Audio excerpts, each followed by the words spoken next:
हरे कृष्णा दोस्तों, आप सभी का हार्दिक स्वागत है आपके अपने चैनल सनातन चर्चा पर, जहां हम और आप मिलकर कर रहे हैं श्री कार्तिक मास के ऊपर विशेष चर्चा। इस कार्तिक मास में कई सारे उत्सव आते हैं और उन सभी उत्सवों में से एक है धनतेरस यानी धन त्रयोदशी। धन त्रयोदशी या धनतेरस को कई लोग ये समझ लेते हैं कि ये बर्तन खरीदने का या स्वर्ण खरीदने का त्योहार है, लेकिन नहीं। वास्तव में जो धनतेरस है वो भगवान धन्वंतरी का प्राकट्य दिवस है। धन्वंतरी जी साक्षात भगवान श्री विष्णु हैं। भगवान विष्णु के श्रीमद् भागवत जी में 24 अवतारों का वर्णन किया गया है। प्रमुख 10 अवतार तो आप जानते हैं: मत्स्य, कूर्म, वराह, नृसिंह, वामन, परशुराम, श्री राम, श्री बलराम, कल्कि और बुद्ध। इनके अलावा भगवान के कई सारे अवतार हैं, जिस प्रकार से भगवान कपिल, भगवान दत्तात्रेय और भगवान का एक अवतार है धन्वंतरी। धन्वंतरी जी जो हैं वो आयुर्वेद के देवता हैं। इन्होंने समुद्र मंथन से अमृत कलश के साथ अवतार धारण किया था। अमृत कलश को लेकर ये प्रकट हुए थे। तो आज हम लोग इन्हीं की चर्चा करेंगे। इन्हीं का महिमा मंडन करते हुए आज हम समुद्र मंथन की लीला का श्रवण करेंगे। और ये समुद्र मंथन की लीला बड़ी ही दिव्य है, क्योंकि इसके अंदर भगवान ने तीन तीन अवतार धारण किए हैं।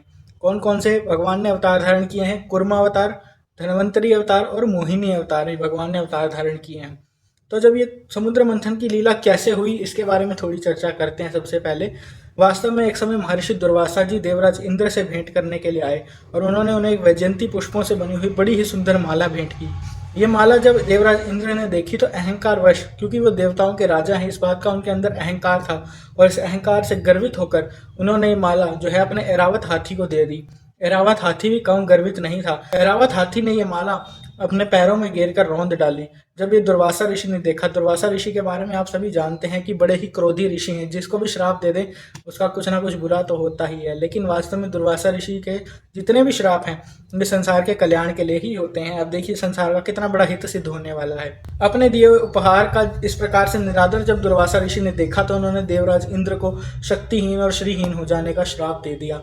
सारा स्वर्ग लोक, सारा देवलोक श्री वैभव और शक्ति से हीन हो गया। माता लक्ष्मी भी लुप्त हो गई। अब माता लक्ष्मी को भी पुनः पाना था, समस्त शक्तियों को, रत्नों को पुनः प्राप्त करना था, साथ ही अमृत को प्राप्त करना था, जिसके कारण देवताओं को शक्तियां प्राप्त हो सकती थी। उसके लिए उद्योग करना आरंभ किया गया। सबसे पहले सभी देवी देवता भगवान विष्णु के सामने हाथ जोड़कर गए, क्योंकि जब भी कोई समस्या आती है तो हम सब अपने माता पिता के पास जाते हैं सहायता मांगने।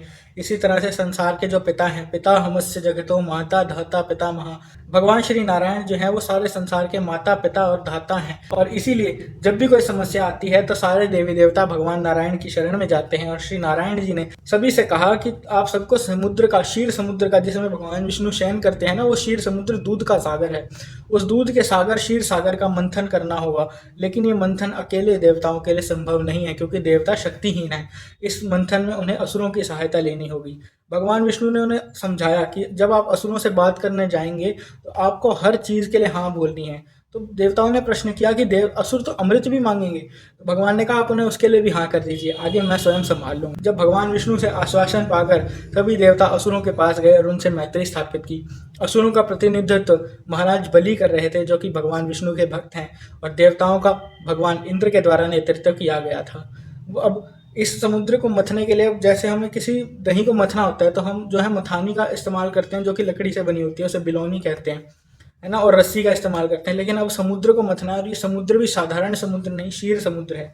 इसका मंथन करने के लिए बड़ी मथानी की आवश्यकता थी, और ये मथानी का कार्य किया मंदार पर्वत ने। अब मंदार पर्वत को भी लेकर आना था। अब उसे कोई देवता, कोई असुर नहीं उठा सका था। तब भगवान विष्णु का फिर से स्मरण किया गया, और तब श्री नारायण गरुड़ जी के ऊपर बैठकर वहां पर आए। तो गरुड़ जी के एक पंख के ऊपर मंदार पर्वत को रखा, एक पर्वत पे समस्त देवताओं और असुरों को बिठाया, और स्वयं गरुड़ जी की पीठ पर श्री विष्णु वहां पर बैठे और मंदार पर्वत को लेकर क्षीर समुद्र के निकट आ गए। क्योंकि इस मंथन के अंदर जो रस्सी का काम करना था वो वासुकी नाग को करना था। अब नागों और गरुड़ जी की चिर शत्रुता है। इस शत्रुता को आगे ना बढ़ाया जाए, इसी कारण से भगवान विष्णु ने गरुड़ जी को वहां से भेज दिया। तो इस मंथन के अंदर गरुड़ देव शामिल नहीं थे। तो ये मंथन आरंभ हुआ। मंथन को जब आरंभ किया गया तो मंदार पर्वत जो है सागर में स्थिर नहीं रह पा रहा था, बार बार गिरता चला जा रहा था, जल में धंसता जा रहा था। तो मंथन को सुचारू रूप से चलाने के लिए और मंदार पर्वत को स्थिर करने के लिए भगवान विष्णु ने एक कछुए का आकार लिया, कछुए का स्वरूप धारण किया, जिसे कहते हैं कुर्मावतार। क्षित्रिह विपुल तरे धरणी तव पृष्ठे धरणी धरण किना चक्र घरिष्ठे केशव धृता कच्छप रूपा जय जगदीश हरे। भगवान विष्णु ने कच्छप का कछुए का रूप धारण किया क्योंकि कछुए की पीठ जो है ठोस होती है। इसके ऊपर आचार्य गंध बताते हैं कि भगवान विष्णु को एक समय विश्राम करने की इच्छा थी। भगवान चाहते थे कि पीठ को कोई सहलाए, तब भगवान विष्णु ने ये लीला रची और स्वयं मंदार के नीचे जाकर लेट गए। और जब मंदार उनके ऊपर उठा जा रहा था तब भगवान विष्णु को आनंद की प्राप्ति हो रही थी और भगवान विष्णु मंदार के नीचे जाकर शयन कर रहे थे। स्वयं भगवान विष्णु फिर मंदार पर्वत के ऊपर भी जाकर बैठे ताकि मंदार को पूरी तरह स्थिर रखा जा सके। अब एक समस्या और बढ़ी, क्योंकि नागराज वासुकी जो है वो सर्प हैं और इतने बड़े सर्प हैं और उनके मुख से विष कितना सारा निकलेगा, और देवता तो शक्तिहीन है, उस विष का और उस अग्नि का सामना नहीं कर सकते थे जो उस वासुकी नाग के मुख से निकलने वाली थी। तब उसके लिए भी फिर भगवान विष्णु से सहायता मांगी गई। भगवान विष्णु ने सभी देवी देवताओं को कहा कि आप सभी लोग जो है वासुकी नाग के मुख की ओर चले जाइए। सभी असुरों ने इस बारे में विचार किया कि ये मुख की ओर ये क्यों जाएंगे, हम अधिक शक्तिशाली हैं, मुख की ओर हमें जाना चाहिए। भगवान ने विपरीत मानसिकता का ऐसा खेल खेला, सारे असुर वासुकी नाग के मुख की ओर चले गए और सारा विष और अग्नि उन्हीं को ही झेलनी पड़ी। सभी देवी देवता नारायण की बात मानकर संग्रसित हुए और वासुकी नाग जी की पूंछ के छोर पर चले गए। अब समुद्र मंथन आरंभ हुआ और समुद्र मंथन से सबसे पहला जो रत्न निकला वो था कालकूट हलाहल विष। ऐसा विष था जिससे सारा संसार दहकने लगा, जलने लगा।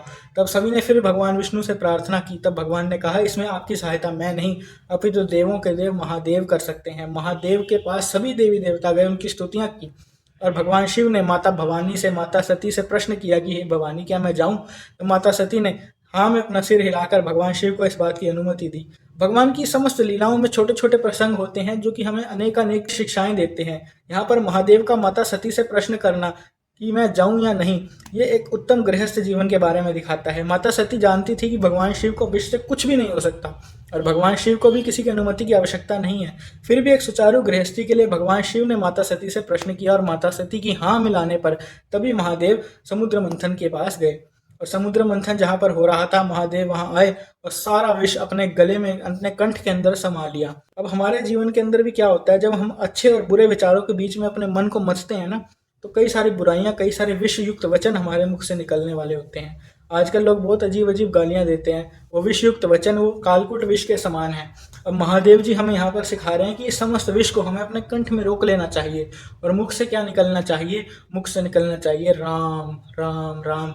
जिस समय महादेव ने विष का पान किया था, उन्होंने अपने मुख से राम राम का स्मरण किया था, राम राम का उच्चारण किया था। इस प्रकार से भगवान शिव ने विष का पान कर सारे संसार की रक्षा की।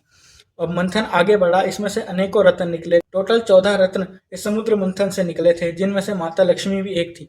जब माता लक्ष्मी जी प्रकट हुई तब सभी देवी देवताओं ने उनका स्वागत किया और उन्होंने आकर भगवान विष्णु के कंठ में हार पहनाया और उनसे विवाह कर लिया। जिन्होंने भी भगवान विष्णु की पत्नी के रूप में माता लक्ष्मी का दर्शन किया, माता लक्ष्मी ने उन सब पर अथाह कृपा की। इसके साथ माता लक्ष्मी के साथ कई सारी अप्सराएं निकली, रंभा आदि।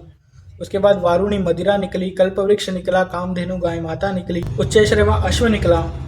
इन सब का असुरों और देवताओं में बंटवारा हुआ। अब बारी थी धन्वंतरी देव की, जो कि भगवान विष्णु के अवतार हैं। ये भगवान विष्णु के अवतार जो हाथ में अमृत कलश धारण करके समुद्र मंथन से प्रकट हुए। और भगवान धन्वंतरी को जब असुरों ने देखा तो उन्होंने उनके हाथ से अमृत का वो कलश छीन लिया। वो कलश छीनकर असुर भागने लगे और तब भगवान ने असुरों से अमृत को बचाने के लिए मोहिनी का रूप धारण किया। मोहिनी जो है एक स्त्री का रूप है, भगवान विष्णु का स्त्री अवतार भी है जो कि मोहिनी जी के रूप में है। और मोहिनी ने इन असुरों के सामने एक प्रस्ताव रखा कि इन देवताओं को मैं थोड़ा थोड़ा अमृत चखा देती हूँ, आपको बाद में अमृत का पान कराऊंगी। जो ये असुर थे वो सारे के सारे मोहिनी के रूप सौंदर्य से पूर्णतः मोहित हो चुके थे और उन्होंने वो अमृत का कलश उन्हें दे दिया। अब स्त्री की आसक्ति में ये सभी असुर वहां बैठे रहे। भगवान विष्णु ने मोहिनी रूप में सभी देवताओं को अमृत पिलाया और इन्हें अमृत के स्थान पर कोई अन्य रस का पान करवा दिया। किंतु एक असुर ऐसा था जिसका नाम था राहु। इसको सारे छल का पता लग गया और ये देवताओं की पंक्ति में जाकर बैठ गया। देवताओं में से 2 देवता थे, सूर्य देव और चंद्रदेव। इन्होंने इस राहु को ऐसा कार्य करते हुए देख लिया और इन्होंने जब भगवान विष्णु को बताया तो भगवान क्रोधित हो गए और इन्होंने राहु का सिर धड़ से अलग कर दिया। राहु का सिर धड़ से अलग तो हो गया, लेकिन राहु के मुख के अंदर अमृत चला गया था। उसके गले से अमृत की कुछ बूंदें उतर चुकी थी। इस कारण से उसका सिर और धड़ तो अलग अलग रूपों में जीवित रहा। उसका सिर राहु कहलाया और धड़ केतु के नाम से प्रसिद्ध हुआ। इन दोनों को ग्रह की उपाधि मिली। और राहु के जो रक्त की जो बूंद गिरी थी उससे प्याज की उत्पत्ति हुई और हड्डी से लहसुन की उत्पत्ति हुई।